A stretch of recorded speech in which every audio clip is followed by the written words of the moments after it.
Hello, everyone. Good morning. Welcome to our session of Gyanama, Mornings at Gyanama. Good morning.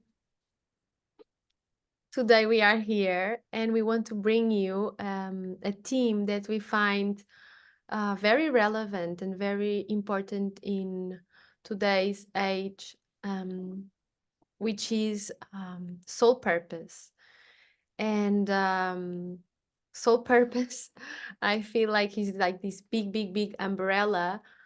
It has become more and more popular throughout the last like years, decade maybe. Yet there's a lot of confusion and misconception about it. It's a long process that one kind of like needs to align with soul and understand what what their gifts are and what the soul wants to express through this incarnation. Um, and I can start by sharing that in my own life, this has been kind of like the denominator of my life. I've always understood or intuitively thought that there is something very unique, like a mission that I need to carry within this life, and that is needs to be expressed through work, through like what I devote my time and my energy into. However, this has been difficult to understand because society does not really honor that soul quest to kind of like find and realize what one needs um, to do, and it's like there's certain answers being demanded at certain times, and I feel like with soul purpose there's no time, so the answers will come up at the right time and not when we want to, not when our mind wants to. And so um, I was in that loop for years, and it has been a whole process to get back to self and kind of like realize where I took the necessary wrong turns to then realign. But going through that own process has been such a big spiral in itself. And the more I've been working with Nadia and also doing self-work and investing on the relationship to self, the more I kind of realize that this is it. This is one of the pillars of existence. Yeah, the process that I've been going through this week, or more than this week, longer, is, or what's come up this week particularly is the theme also with a client of mine, and in private life when I exchange with people, is how much space things that do not serve our soul are taking up in our lives, that we do not have the time to do what we really care for. And I think that's an important part there, is like the care for, I mean by care for what we really meant to do in this life. Because I believe that we're all born with a unique set of gifts given by God. But we forget at birth, we forget. We do not know anymore. We have this mission to come into this life with a mission to heal certain parts of our psyche, and to bring our gifts to this world.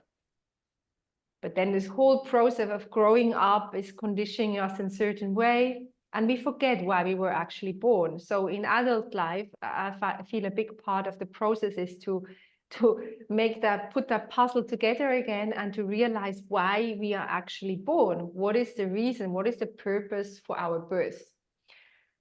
And what's come up is that well, literally, I don't really know anybody who is truly aligned. We all kind of on the way, or we kind of try to unravel what we are meant to be here for, and it's also a bit try and fail.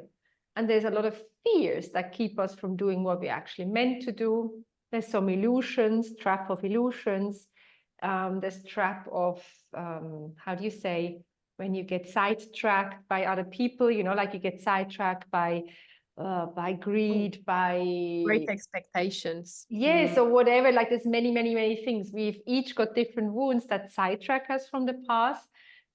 My personal process this week, to cut the long story short, and we're going to go back to the long story in just a minute, is that I feel depleted by doing things to make a living because I do not charge for what I truly do best and what I feel more and more. It's kind of unraveling. I'm born to do. So I actually had this very good discussion also with a client of mine this week. We've had it with Salome over a few weeks, a month. I have this, it seems to be something that's coming up, never mind the age you're in or the life you live. It's something that seems to be like a pressure cooker coming up for many, many people in different lives, different geographical lives, setups. So because we're not actually, we're giving away our gifts for free, we just, especially in the feminine realms, is this, oh, but this is something, how can I charge my friends? We've all got a role in our society. We've all got a role that we take on privately. There's the one who is throwing the best parties, there's the other one who is the entertainer. The third one is organizing everything for the people. The fourth one you go to with your problems. The fifth one, you know, there's a kind of thing that emerge also privately, what kind of role you take on. And very often that role has something to do with what you're really truly born. But we don't charge for that, do we? And then we go out there, unless we have a sugar daddy or inherited money or have a very cushy lifestyle, financially safe lifestyle, then we need to go out there and we need to make a living. And we very often do not choose the bread job to be something which has really got to do anything with our soul purpose. So we give away so much time of our day, week, month to something which doesn't serve our soul at best, and at worst actually destroys our soul, that we feel depleted with the time that we have left, and then we have this emptiness in us. That's something that's come up very personally for me. Yesterday, there was this day I felt totally empty, totally depleted, and I hadn't had that for a long time, this urge to fill this emptiness in me. So there's different ways you can fill an emptiness, and that's where the addiction comes in, right? When you have this emptiness in you for different reasons. So there's people who fill it with food, others fill it with alcohol. That's mine. I really had this craving to drink, but I didn't drink for months. But you know, it's just this craving to fill it with that. And there's some people with gambling, retail therapy, shopping, you know, car racing, or somebody needs to go into a fight, or just anything. We've each and everyone have their own way of filling that emptiness inside. And that is something which is very on the surface for me and for you this week, and as I see for other people too. Yes, definitely. My own process this week, I feel like it ties a bit into yours. So I've been feeling for the past couple of weeks, I've been experiencing this, like, I feel like it's an energetic code, or it's a message, but I kept on repeating. I started to understand that in my inner world there was a cleavage, there was a split between, I had like this I had this I was doing inner child work, and I had this big, like this inner child completely angry frustrated at me, and she kept on saying, "You killed the dreams I dream." And this was very, very strong, and I really had like these a lot of emotions coming from that inner child of understanding that I dishonored her. That in my life, I've realized that when I was growing up, I I I I've had a big intuition, and I've always knew that I had big passion for, the arts. I was not an artist per se, but I'm very intuitive, and I have this way with words and way with expressing beauty through voice, through movement, through being really. And there was a moment in my life that I've decided that this was not enough, that I was not good enough, that I was willing to sacrifice my gifts for a comfortable life, because I did not want to depend on my dad. I did not want to depend on any man. I had this very clear in my psyche. I want to be independent, and what I honor the most is freedom. And so I am going to make sure that I make it in life by myself. And so I did that. And as I was doing this, I've also realized that this big gap between my soul, which I feel actually is more represented, a part of the soul is connected to that inner child's dreams. I've realized that I've always chosen the more like uh, the society narrative basically. And even when I started to then do more, connect more to self and to soul, I was still honoring my gifts, my technical gifts. So everything I've done, because the thing with conditioning is, even if then you are conscious of where you took the wrong side, you still act like it's mechanical behavior. You still, like, I still misrepresent myself, even if I can be telling you here and be totally aware that I took the wrong turn, and that is not honoring myself. But still, in those key moments of life, I still default back to the old Salome, to the misrepresentation that I have been inculcating within and acting out in the world for years. um and so I was in this job, and I started to get this very, very strong like I was completely depleted. I started to feel very big inner resistance to do anything related to that job. It was just like, almost like I had like this stubborn child saying, no, you stop. And like, even like things that are so obvious to do, like, so like for example, I can give a very concrete example: sending an email to answer a client. It was part of my job description, and normally I would take 10 minutes, 5 minutes, and it's easy. It's something, that it's basic, and to me that was like as if I was doing hard work, like 1 hour. So there was a lack of synchrony between the material effect that I was having in the world and the energetics of it. They were not balanced. And from that own process, I then realized that it was time for me to let that job go. It was actually curious because my employer also realized that. So it was one of those that, when you break up and you don't know who had the initiative, it was like a joint decision, which is good because it makes the decision less personal. So I did not feel wounded. And I think my employer also did. It was the best for both. But still, uh, that the process in itself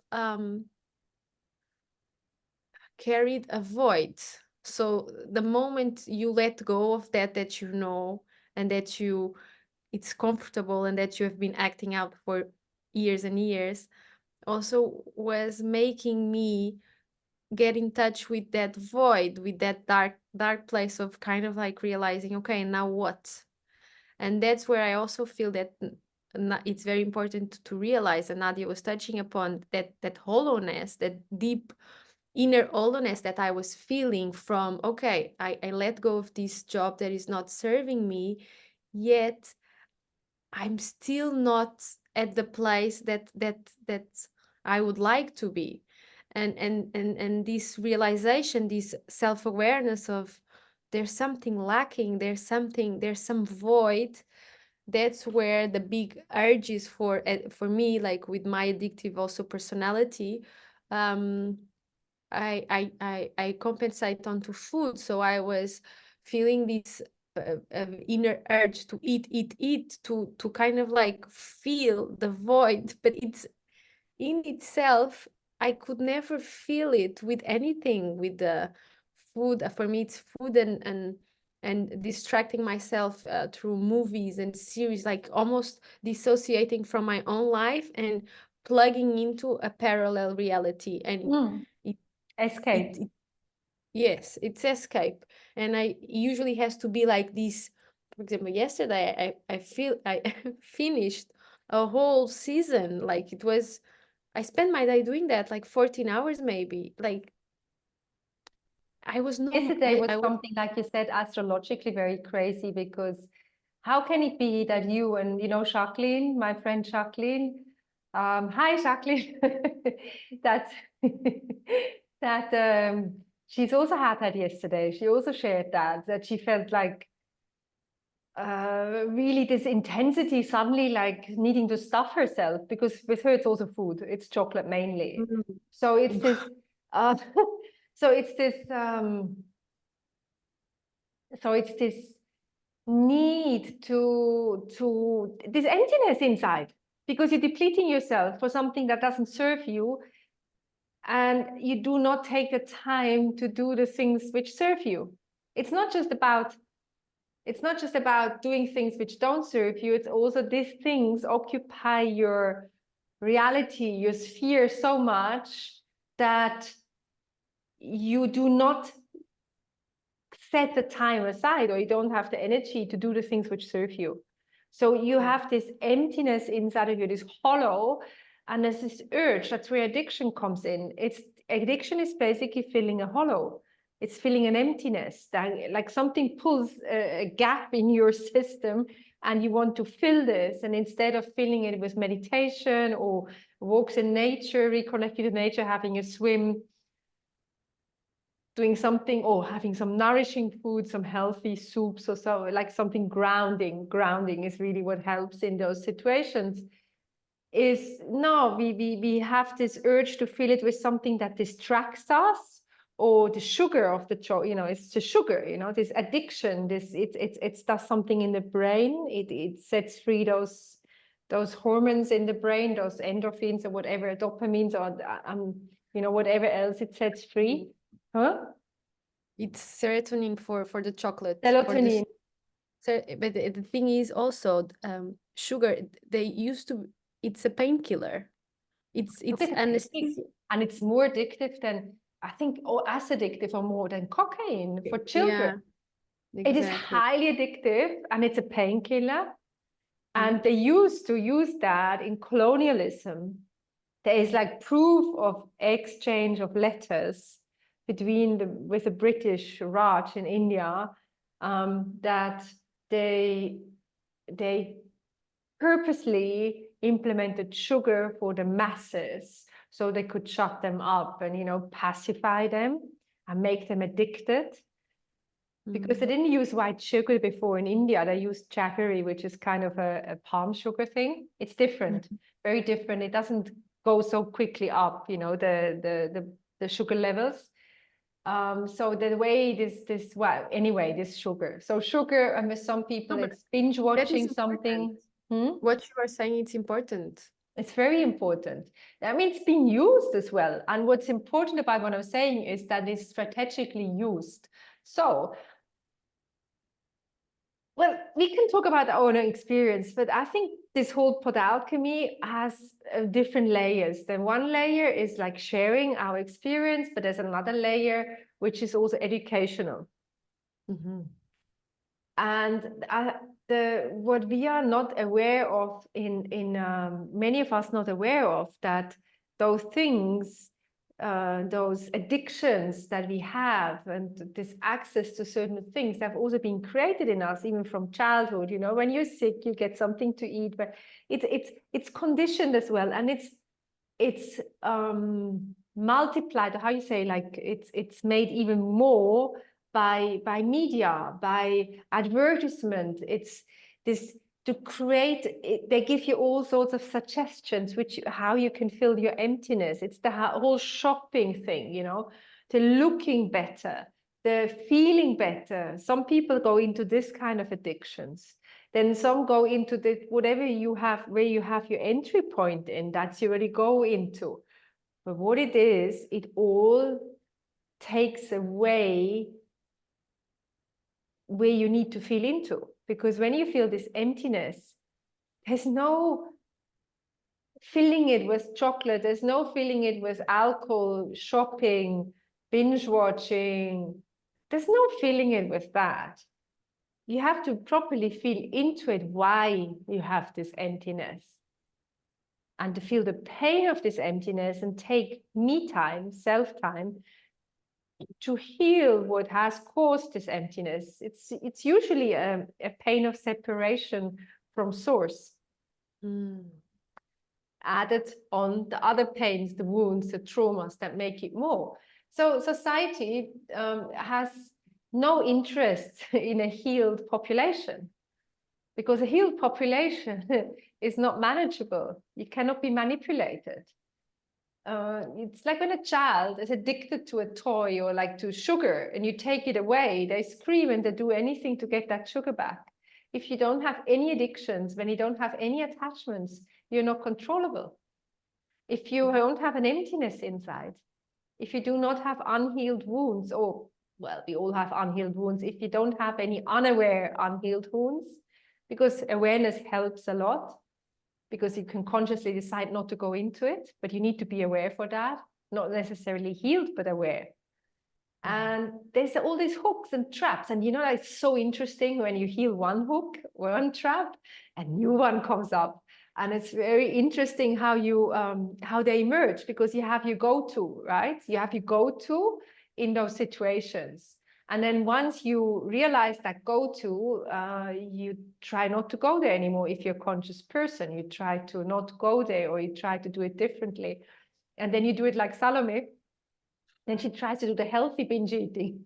And then she creates an overdose of something which originally in a small dose would be really healthy, you know, like this super hot chocolate, dark chocolate, of course, not light chocolate, but then add on all those things, and in the end it's absolute bomb.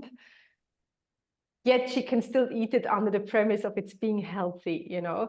Doesn't matter, that's cheating oneself. But the bottom line is, whenever one thing goes away, we go into another thing. Also, the savior complex is a big strategy. So, for example, that's something that I feel sometimes. It's not default with me, but I can feel it sometimes. It's coming up, that this thought, because I have, for example, I have a bitch behind, a bitch female dog behind in the house, and she's like she's a mamacita. I mean, it's very descriptive. It's really a female puppy breeding machine, and she's super lovely, and I call her mamacita.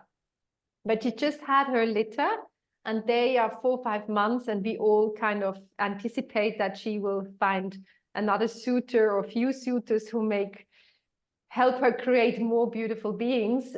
But there's so many of them around. So it really is about, she's very shy, you know, catching her. So now I have this emptiness inside of me. And when I'm busy, I said, like, this is one friend of mine, and we said, okay, we need to do it together. Let's try to get her least traumatizing possible, so we can and I'm also having an internal conflict about sterilizing animals. That is a topic for another session. Like sometimes you do things because you just realize in the situation you're in, it needs to be done, but deep inside, you also feel you have a conflict there, and that's what's happening with that. But that's another theme. What I try to refer to, this was kind of, oh no, I still have to sterilize her with the group of people I'm doing it with, or we plan to, and I push it away. So now I have this emptiness inside. So what do? I think, oh, we can do that because at least I feel useful, And when you it's not nothing to do with alcohol, has nothing to do with binge eating, has nothing to do with shopping, retail therapy, or gaming, pornography, not those traditionally toxic things that everybody kind of knows maybe they're not so good for what. No, I have this hidden behind those other things and I do not allow myself to get drunk, and I do not allow myself to stuff my face and all those things. This one comes up. Interesting. It's good to do, but it should not be done out of that motivation. Exactly. Or if you do it out of that motivation, or kind of that plays in, you need to address that with oneself, you need to address it with yourself. So there is so many people out there who keep their life messy, who keep their life difficult, who keep toxic partners in their life, relationships with friendships, who stay in bad jobs, not to feel the emptiness. It's not just the obvious toxic avoidance techniques, it's also the lives we are in, the choices we make that keep us from needing to go within ourselves. If we constantly keep busy, if we constantly keep ourselves busy, even doing good things, we don't have to feel inside. And then we avoiding where we need to go. Yes, because like the answers always lie within. And the thing is actually by filling your life with clutter, because that to me is all clutter at the end of the day. It can be material clutter, can be addictions, but also people that are cluttering our life, activities that are cluttering our life. Any activity, also activities which would be good, actually, if it's not as a avoidance. Exactly. Or like exercising. I also had that one. Yes. It's everything that you overdo, and or like you're doing as a coping mechanism, not to feel, not to go within, not to explore the void, explore, like really go into the self and inquire with curiosity. But the thing is that in itself is almost like a full-time job. That's what people don't get. It's not the I get it. I also get it. This is I also feel that is part of the challenge, the maze that we live in this experience, in this material experience, because also one cannot really renegade. I mean, one can, but again, if you do that, you're depriving yourself of the lessons that you need to learn. Of like, okay, then I just want to do spiritual work, and I I withdraw from all this materialism and this reality, and I'm just meditating my life into everything. But that again is also bypassing. That is again, oh my God, you can bliss yourself out in meditation too, and it can be an avoidance of same. It can be same, like drinking, or you can get into ecstasy meditating. Yes. And actually, if you do have this cushion, as Nadia was saying, you don't need to work to survive. You have a perfect plateau for going into spiritual bypassing, but then you won't get the lessons. Most of the lessons are actually in the discomfort, in the things that we avoid. Unfortunately. Yeah. I mean, why can't we, like, that's the human psyche, no? We really need to be pushed to in a very uncomfortable spot until we finally start doing something. I know very, very few people. I don't know if I know anybody. Mm. Would have to think really hard. But the people that I do know and are on the journey, they all started from a place of real pain, be it external pain, physical pain, emotional pain, situation pain. You know, there's this word in German which I love so much. It's called Weltschmerz, which means you have pain about the world. You know, about the way the world functions. Weltschmerz, world pain, Weltschmerz. And it's very beautiful. It's a very beautiful thing. So there's people that go out into this because they question the world, the way things are, but they feel a lot of pain about it. Nobody goes, you know, sipping champagne on a yacht straight into deep spiritual inquiry. They might go in a nice kirtan or vajan and they blissing out, you know. Not saying that kirtan cannot be transformative. It always depends how you go in it and with what intention you go into it. So yeah, we unfortunately, and in myself, and there are people who very much disagree with what I'm saying here in the spiritual world. Some very close friends of mine, some people that I agree with on many things. They would not agree with me saying that I feel we learn best through pain.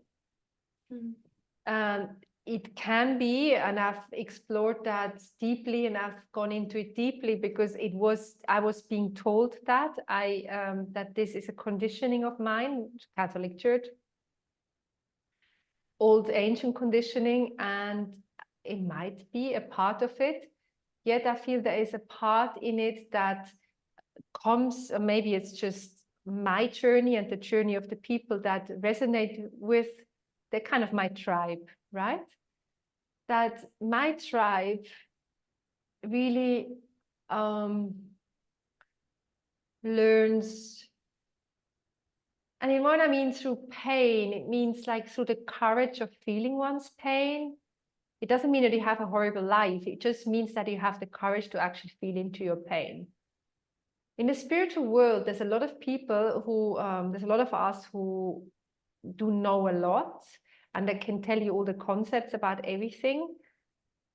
Yet they do not want to do any deep self-exploration. They would be teaching, but they do not any deep inner self-work and actually, so there is a lot of unhealed personality traits or elements in there too, which doesn't take away the essence of the teachings necessarily, but it's just not who I resonate with. And it depends what kind of lineage you're in and what kind of belief system you have. And I think it's very important that whoever is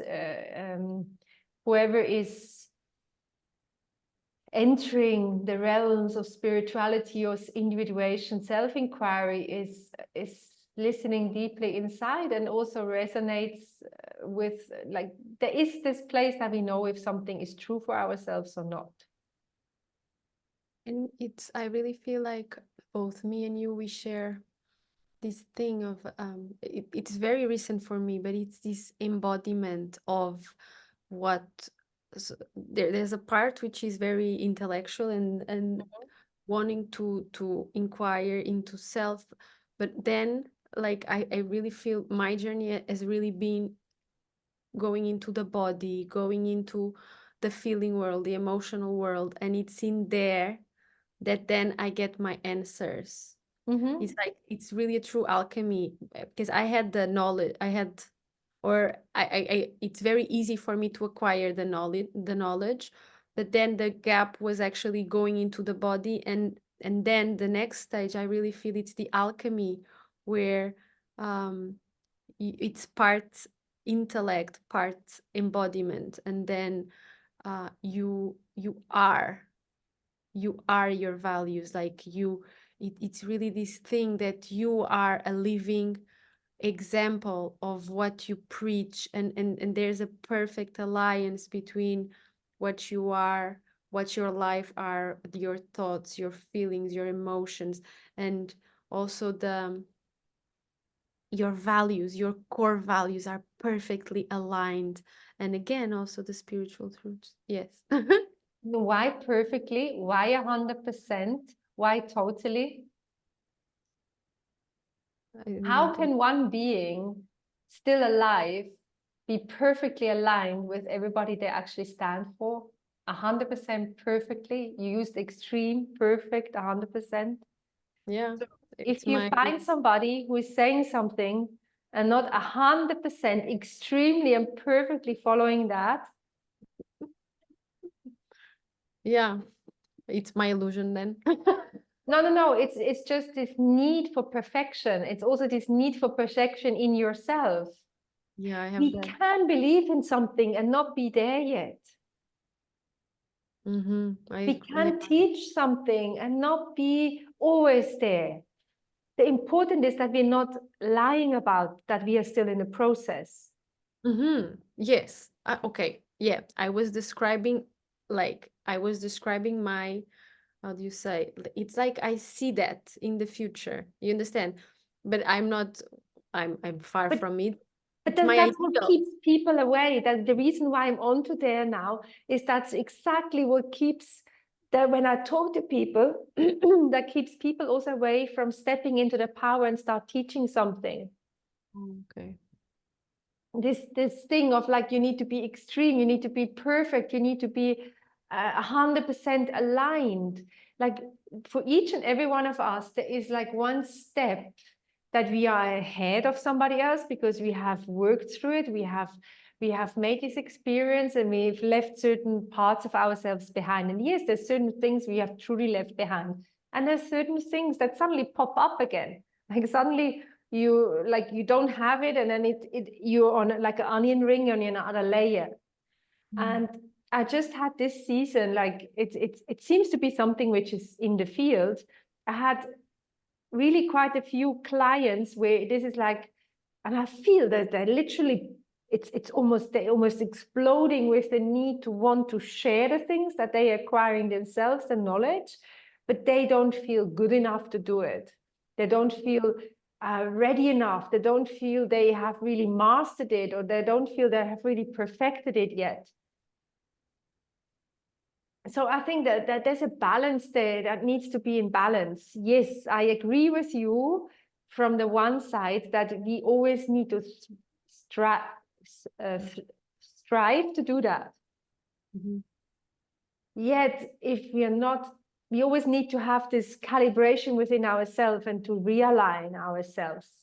And yes, I agree that we need to be in full honesty of where we are in our process and not pretend we are somewhere that we're not, and then giving this glamorous, this glamorous guru-esque kind of perfection that you're almost unreachable as well because you're so far ahead and you know it all. You've got all the answers. Even if you do not have all the answers, you do have a lot of answers already for the people who haven't done all the work you've done already, which doesn't mean you have all the answers. You still, kind of on the journey yourself. So that's also something that's actually something that women struggle with. We're not going, that I am struggling with. I also feel that I need to be, I have a Pluto Virgo placement. So I'm a perfectionist. I feel I'm not even supposed to say anything before I'm not fully perfect. And I do 1,000 degrees before I even speak up about something. There is a balance there. There's some people that go out there and they have made one crash course on a Wednesday afternoon, that's wrong. But there's some people who have done years and years of deep study, but they're not sharing anything they've acquired. Exactly. So, but what I agree what you say wholeheartedly, but I don't think one contradicts the other. I think one is like what you strive for, and you realize the imperfection. Like you realize that you're not perfect. If you were, you would not be here to begin with. You would Yes, be. yet you said like the word perfect, and you said like 5 times. Or I do I have that. felt you. For me, felt 5 times. I don't know, maybe said it 2, 3 times, but I just felt this emphasis so strong, and I know that you have it in you. That's why I'm pointing it out, and I share the same, and many females share the same. I have this, yeah, I have this longing for perfection, and it's true, and that if balanced is the inner force that propels me forward. If unbalanced, it's a toxic trait that actually prevents me to live my life. Because again, like this is a rule of existentialism. By definition, I'm not perfect. I will never be. You will never be, and you wouldn't be incarnated if you were. Exactly. And the thing, but I really feel, yes, it's very important to explain that to people that want to start to live their purpose and don't feel ready. I am at that phase also. And I am realizing that for years and years, I did not allow myself to live my purpose, what animates my soul, what gives me fuel, inner fuel to tackle life, because I felt I did not feel enough. I did not feel good enough. It was like this comparison trap, not even with people necessarily, but with this construct of the mind of the ideal. Oh, but I need more. Maybe when I do this certificate, maybe when I acquire more experience, maybe when I don't know, get my act together, whatever it is, there will never be a perfect moment to start the journey. But actually, with my last job, what I did learn is that you grow more through experimentation than through intellectualization. Yes, and you grow more through mistakes than not doing anything. The worst is not doing anything because you're not learning. You're Yes, you have. only learning where you need to, sometimes you're surprised at yourself of like things that just go so easy for you that you actually haven't realized. And other things that really you struggle with. So you can then, when you start doing it, you start to realize where it just flows and where you struggle, and then you can invest where you struggle. I just feel it would be so much easier in this world if everybody came out of this too much, too little. You know, if people, if, oh, I'm too good, not good enough, this kind of thing, this pride and not good enough. Because if everybody was just going out there in accordance with what they truly can, not feeling this shyness about showing oneself, but also not going into this ego of pretending to be something you're not, which is very often actually out of feeling less. So you have to pretend you're more. If you just have, I find it deeply relaxing to be around people who have this integrity of knowing what they know well and what they don't know well. I find that very relaxing. You know, if you were around somebody who has this, yes, I'm very talented at singing. I'm not good at writing. It's okay. It's not my, or not good at writing, maybe formulated in a different way. That's not my strength. I'm very good at this, or that is my talent. And just also putting, but not, also not fishing for compliments, you know, so it's like, just because you know, you've done it, you've tried it, and also not feeling bad about having failed, about not being as good as, you know, if you're good at chanting, doesn't mean you need to have a voice like Pavarotti. It's it's the energy that you transmit with it. It's the feeling that goes with it as well. Definitely. And I feel like that's why it's so important to actually do soul work and realizing as we go our purpose, because it's true that uh, self-inquiry, or like through like containers where you actually get confronted with people that are also doing the self-work, and they can act as mirrors for you, like, oh, Oh, like that. Then you start to it's all a mix and match. That happened to me in my last container. Like I started to realize, oh, I actually have I have a gift for, if I share my vulnerabilities, I trigger processes in other people. And it was something that I never knew I had. Um, like again, for example, with singing, it goes into your point perfectly.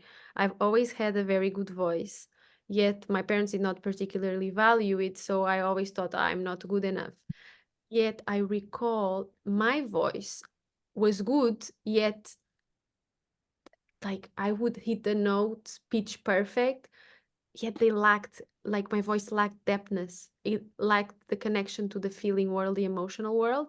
Now, as I work in my my soul purpose, and I start to do this deep self work, because I'm also starting to go into the emotional body and the feeling body.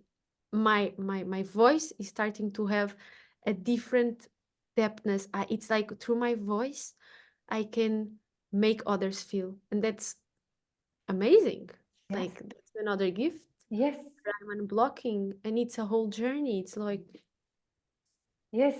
And exactly what you basically put it, what you also saying without saying it is that when you're in a group setting and you just being who you are, you get so many feedbacks. It's you do something. It's you do not learn by not doing. You just do anything, and it's not even you're not doing that sharing your emotion with any intention other than sharing this emotion, but there has so much ripple effect that you actually like an emotional catalyst. You because you do it, the others can do it too, and then there's this whole, so you start to learn, oh my God, that's a role I have in a setting, in a group setting. So there's some settings which is really good to work one-on-one, because then you can talk about that, assess, you can you get one-on-one feedback, because of course somebody, a teacher in a one-on-one setting is also an observer, also observes how you are. And there's the benefit of the group setting where you have like a group of other beings who either you see what your mere presence is doing to the group, and you or you get feedbacks on that. And that's really beautiful to learn about who you are. And of course I'm talking about group settings where it's about honoring each other, and everybody is on a journey of personal growth, where it's not about jealousy and ego and all those things, where it's really with an intention to help the other grow, right? I mean, there's honesty there, and transparency, and or the intention of honesty, the intention of transparency. So these group settings are very beautiful, and we each, the thing is, we have these titles of job titles, you know, that is my talent as a lawyer? Is it as a doctor? Is it as a writer? Is it as a chauffeur? What is my talent? Where are the talents? What we actually, this ripple effect that Salome has in a group setting of being a catalyst for the pioneer for emotional revelations. Where is this this honoring of what we actually do in a day-to-day life, energetically, in a setting? You know, so we never learn about this when you're in a lawyer's firm, you know, when it's about becoming a partner. You will not hear feedback like your catalyst for emotional purging, you know? even the worse, it's actually ties into what you were saying. When I was working as a lawyer, this was my biggest flaw, because through my I would be confronted with a choice. I feel a lot, and it's through my vulnerability, it's through expressing what I see and what I feel, my vulnerability, that it's like I cause a cataclysm for change. Yes. This And because you, when you do that, you have such a, with a bit of distance to your emotion, not when you write into it, but when with a bit of distance to emotion, you have this talent of going this meta perspective.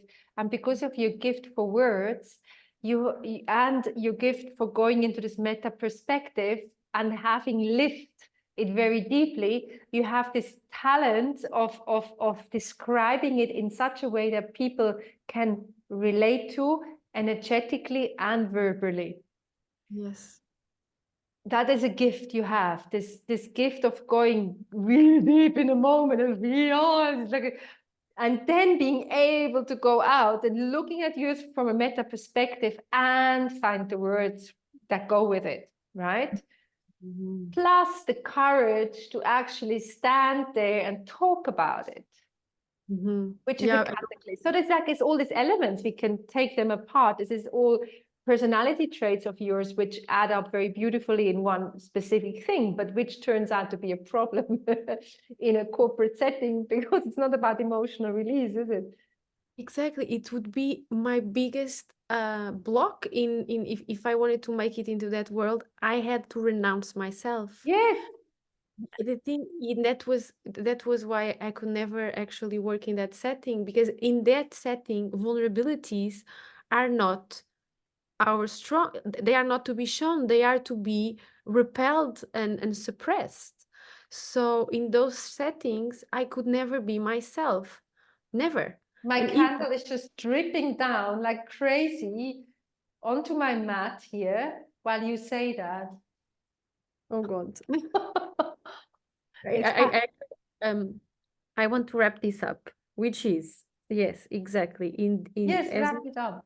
as you can see in my through my example, like I am this, like my personality traits and all, they are the same. In one setting, it's like the worst um curse ever. It's like, why Yes, am I like this? Why you are in the victim perspective? Why am I like this?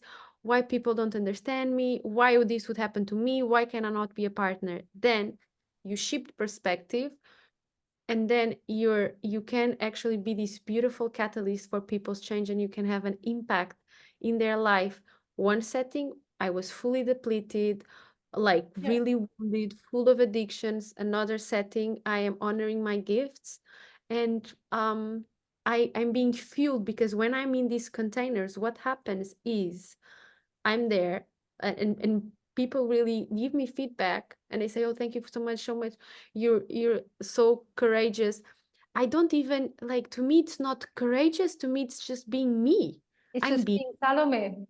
It's just being Salome, but suddenly being Salome in that other context that it's not for me is is not it's awful, it's unworthy, it's terrible.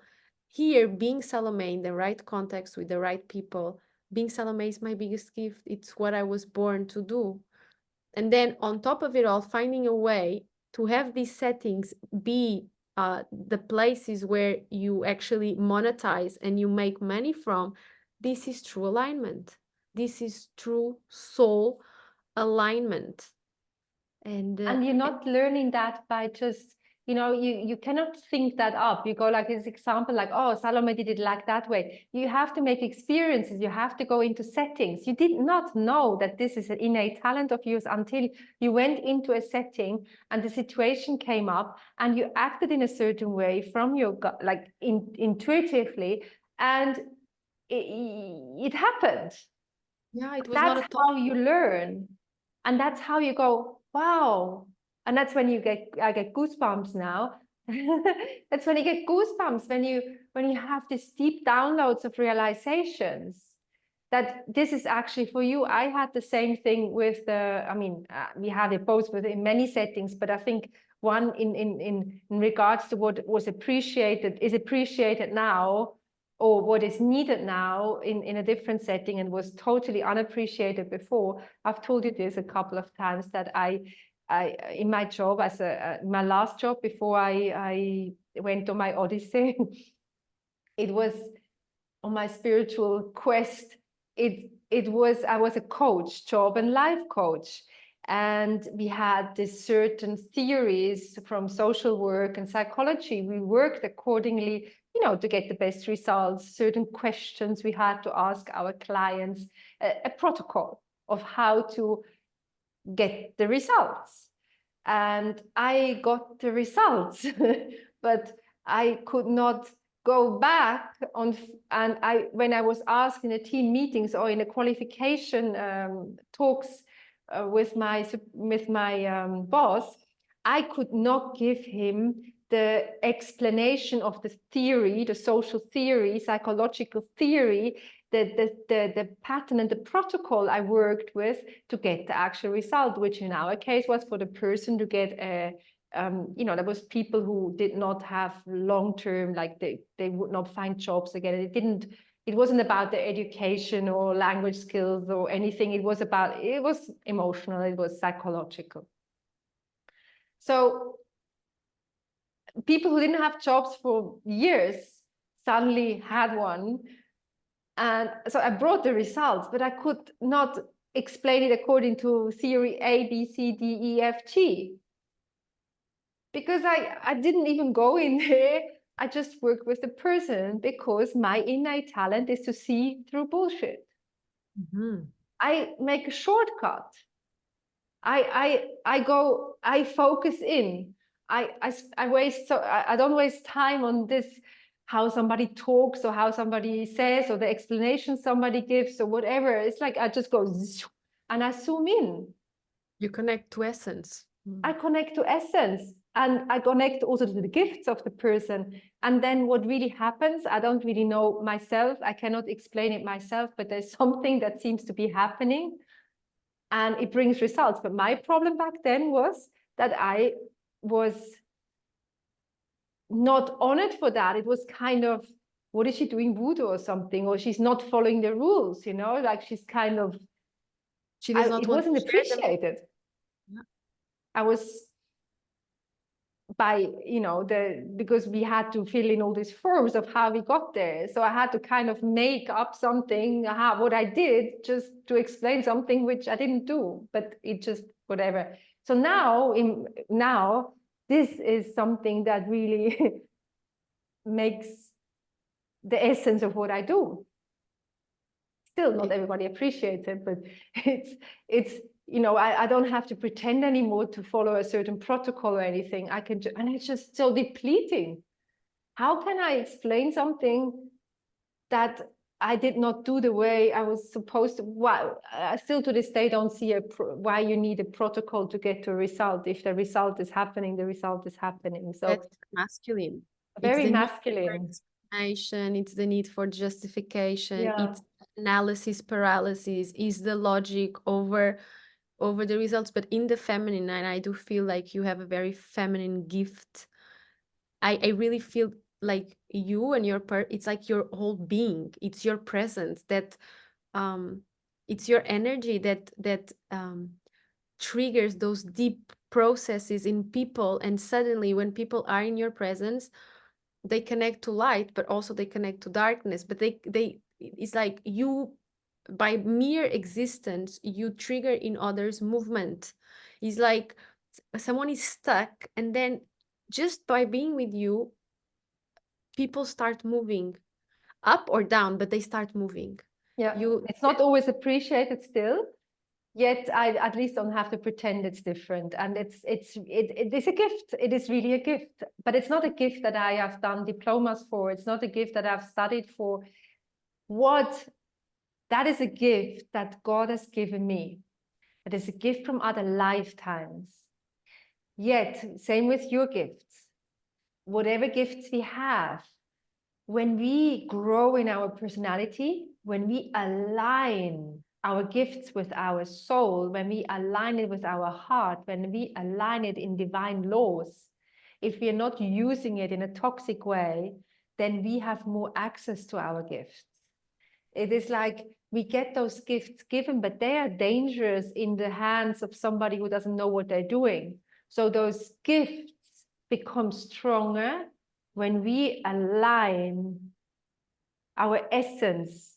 And so basically, this whole quest of making 1,000 diplomas, why not just spend all these hours and energies on going on the inner quest, rising our frequency and having access to what we actually already have inside of us? That's beautiful. And actually, that's beautiful, and Mm. that's what we want to bring to the world. And me and Nadia, we have been having this contemplation and also this realization that um, our jointly gifts are needed, and that together we can create a space, a safe space for women to be, for women to go inwards in their journey and to connect to their soul purpose, or at least start to do the self inquiry. But the thing is, the process by oneself, and especially if, like me, in my process, I was very misaligned. I did not have a support network, and still to this day, I'm building it because it's really a process. But my family, my friends, my work context, I did not have anyone who could help me, who could even understand what I was going through. To all my outer reality, everything was perfect. And so it was very hard. Very hard. I could only do this actually with Nadia. Nadia was my big catalyst, and I really feel that her gift, along with the fact that she really has that power to trigger deep processes in people and experience with her clients. I really feel we are being called here to organize a retreat for women. And And co-create that, I mean, co-create that retreat, because when I put people through that process, you always find the words also to explain to people what's actually happening with them. You, thank you're very spot on about that. And of course, combination with the astrological. Yes, I am an astrological enthusiast. I I am in my path there, and I'm learning. But what I do is intuitive, is energetic. Also, it's not, it does not come from the mind. It does have the framework of modern astrology, yet it's then I really connect to the energy that I have in the presence, and the particular challenges there. But yes, we wanted to actually finish this session with this big announcement. We Yes. will talk about the details later on. And of But if course, just to say, it is also the physical integration. It's the embodiment with yoga and sacred dance. So it's yeah, this whole cocktail that we both feel is what is needed to feel safe, to open things up, to understand things, and to integrate them. I feel it's so beautiful. I feel like it's a Bermuda's triangle. You know, you would Mhm. have the dance, you have the yoga, and then you have like also this place where you can be and be in a community of also women that are committed to or just questioning things, just this willingness to really try something different, to be on a quest for answers, and and really nurture one's soul. Like if something, if you really feel you're in that place where I was, where Nadia was, which is like this place of something is off, something Mhm. is wrong, and you don't really know what is, and you don't see the answers. They are not like so straightforward within, like outside of you. We want to extend this invitation for you, like to try something different, to trust, to have faith that if really a lot of times what separates us um, from these big quantum leaps, they are quantum leaps, is this um, I really don't, it's like this feeling of you don't know what is pulling you towards something. It does not make sense rationally.